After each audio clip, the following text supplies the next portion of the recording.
Welcome back to the Anfield Exchange. It's Liverpool 1, Everton 0, and that is a huge result for Liverpool. And in the title challenge, we've got 8 games to go. We just need to keep winning them home games. Listen, it was a game where we didn't really create many chances. We controlled possession. We've seen this type of game before this season. Brentford comes to mind when Núñez came on and scored the winner. Obviously, Jota scored a great goal tonight. And these are the signs of champions. We hear it every year. You've got to go out and pick them wins up when it isn't looking like you're going to get the win.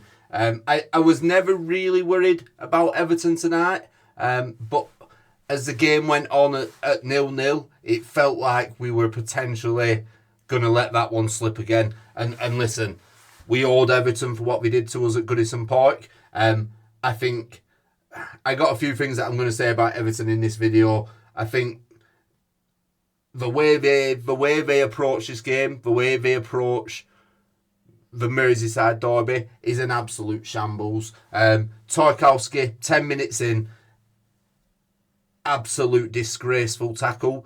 Could have broke McAllister's legs. He knew exactly what he was doing. He followed through, stood up at the knee. It was a definite red card. Big Dunk said it. Gary Neville said it. Mike Dean said it. Everybody who knows football knows that is a red card. It is not a follow through. It is an intentional. He is intentionally looking to cause damage there. And 10 minutes into the game, maybe that's the reason they've bottled that decision. I also want to say, what an absolute shambles officiating is in England. We saw against Everton at Goodison, Michael Oliver, he got Everton the draw in that game. Again tonight, I thought the referee was not great. I've watched this referee a few times in the Premier League, and I actually think he's done quite well this season in the Premier League. I think he's done a good job. But tonight was not one of his finer performances. No surprises to hear that obviously Paul Tierney was in the VAR tonight. Another one who's got a grudge against Liverpool for some reason. Listen, football's changed. Football has changed. I grew up in the days with Vinnie Jones and Graham not so much Graham Souness, but players like that, Roy Keane, where you could put a challenge in. Football isn't like that anymore. And I've seen already so many comments on social media saying that's never a red card. He's followed through. He's won the ball. You can't do that in football. Football, whether we like it or not, has changed, probably for the worse. Probably not as entertaining as what it used to be.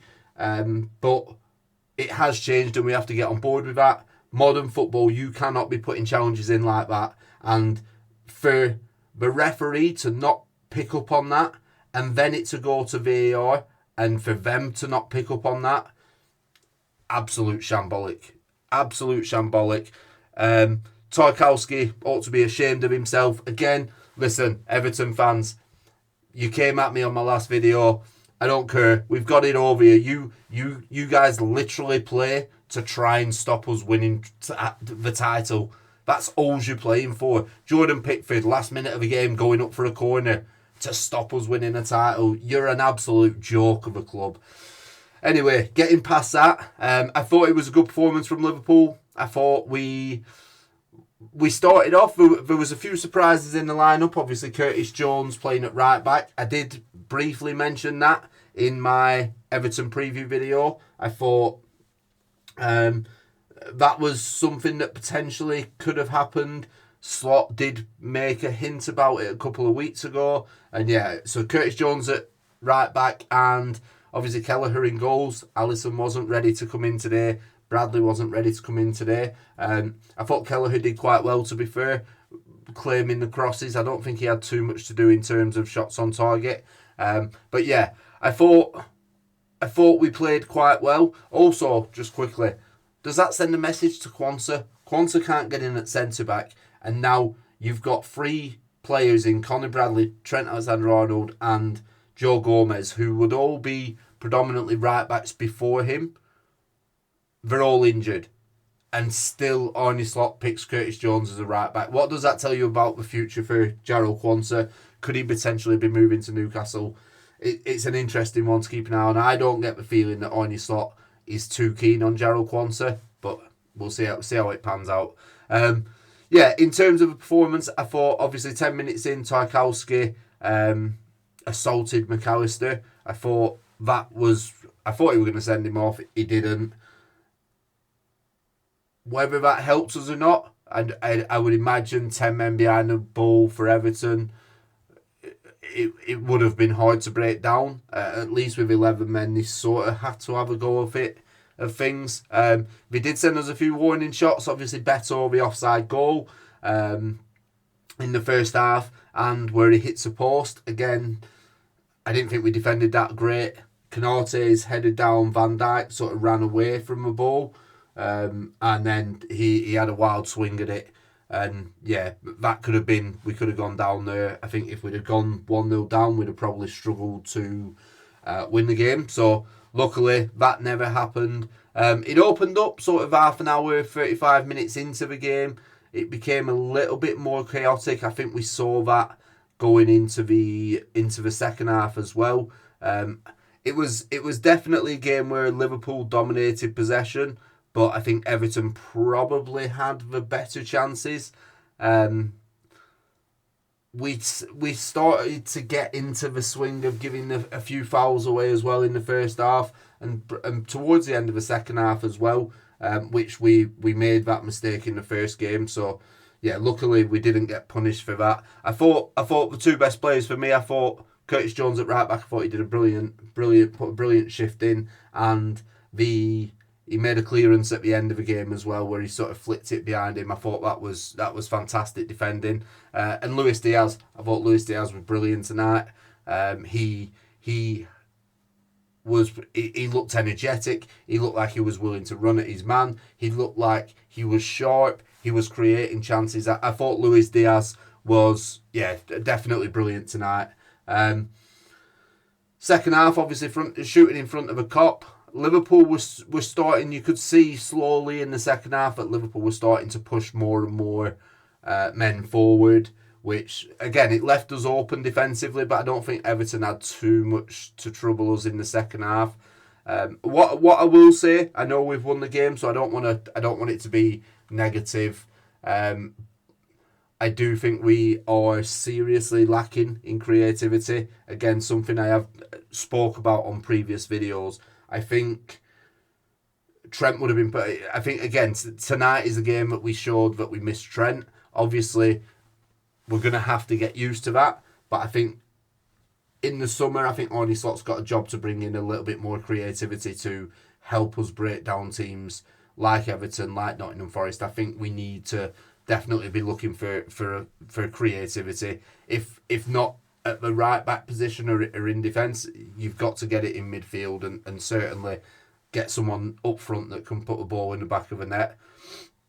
That being said, Jota did exactly that. I thought Jota's first half was quite poor. Second half, an improvement, but still not to the level we need. But the goal he scored, him and Diaz, a nice back heel from Diaz. Jota just sort of took it round 2 or 3 players and sent Jordan Pickford the wrong way. I thought it was a brilliant goal, and that's the sort of thing we miss when we play with Diaz up front and Nunez up front. I think you put both of those players in that position. I think Diaz could probably take the players on, but then he'll probably put it wide, whereas Nunez will just get tackled by the first player. So I think Jota is probably our most prolific striker, and it was a great finish as well. Great finish, great goal for Liverpool. Much needed as well. And then for 20 minutes, 25 minutes after that, we absolutely dominated the game. And it was a massive, massive 3 points. Much needed 3 points. Like I say, there's eight games left in the season. We've got Fulham on Sunday at Craven Cottage. It's not going to be an easy game. I'll be doing a preview on that coming out tomorrow. But we just got to keep going. We got to keep getting the points on the board.